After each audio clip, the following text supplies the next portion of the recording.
Thanks, Zane, for that summary of precisely what caounter-revolutionism has done. I think it's a very important question. Comrades in this room come from several traditions, and none of the remarks that are made from the platform are with a view to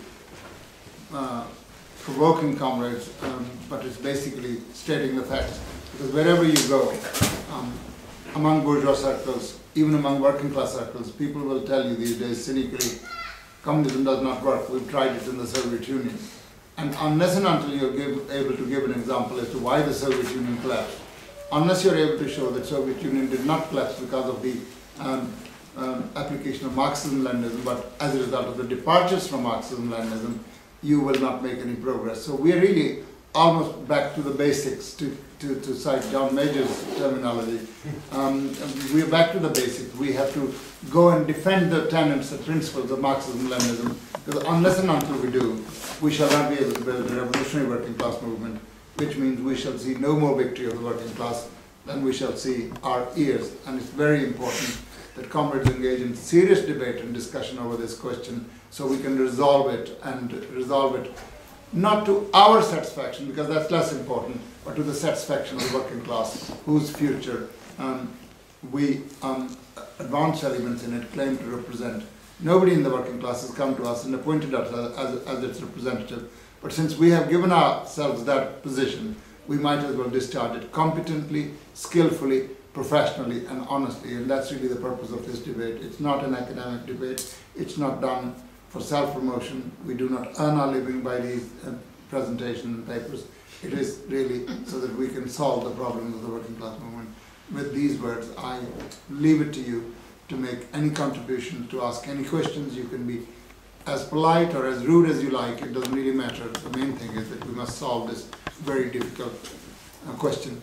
And it's a disgrace that nearly 20 years after the collapse of the Soviet Union, with the exception of one or two honorable parties, the communist movement has not been able to solve this question why the Soviet Union collapsed. And all you get is sort of generalized expression, because there were mistakes made in the implementation of Marxism-Leninism in the building of the Soviet Union. Well, thank you very much for the enlightening statement. I really now understand much better. I didn't know that. It's not good enough to make general propositions like people say, oh, Stalin must have committed mistakes because to err is human. Well, yes, that's really fine. So all human beings commit errors. Stalin must have committed errors. Therefore, pin every possible mistake and error that has been committed on Stalin's lapel. That's really not good enough. We must be more specific. We must be able to pinpoint what exactly went wrong in the international communist movement. If the damage was only in the past, that wouldn't be bad. But the damage continues to be done. It continues to be propagated. That the bourgeoisie should do it is understandable. You know, they have every reason to hate communism.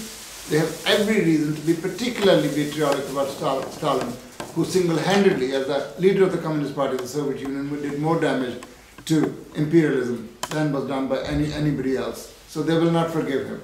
And that's how it should be. I'm sure he's enjoying from the grave the very spectacle of abuse that is showered on him. So it's not just, Stalin is, as far as I'm concerned, is above abuse. He cannot be abused. But we are faced with the problems of the working class movement while we are working towards socialism. So we must solve these problems ourselves.